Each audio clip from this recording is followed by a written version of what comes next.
এবারে বানাবো নিরামিষ কাশ্মীরি আলুর দম। এই জন্য আমি আলুগুলোকে দেখো গোটা জিরে আর শুকনো লঙ্কা দিয়ে একটু ভেজে রেখেছি।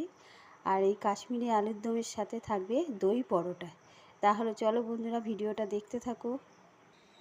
কাশ্মীরি আলুর দম বানানোর জন্য যে মশলাটা লাগে বন্ধুরা, সেই মশলাটা আমি দেখো এখানে শিলে বেটে নিচ্ছি। এখানে আছে আদা, ধনে আর তোমার 2টো কাঁচা লঙ্কা, কাজু, পোস্ত আর একটু পাকা টমেটো।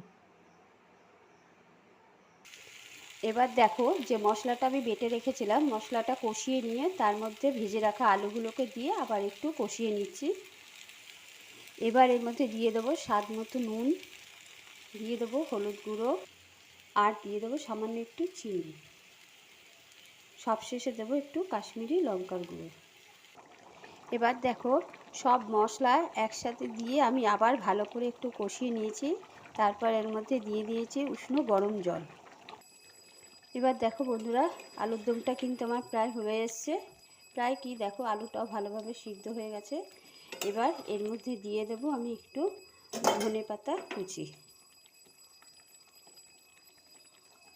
আর দিয়ে দেবো একটু গরম মশলা গুঁড়ো।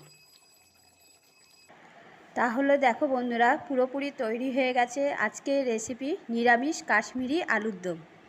দেখো কেমন হয়েছে জানিও বন্ধুরা। তাহলে আজকের ভিডিওটা এই পর্যন্ত, চলি টাটা।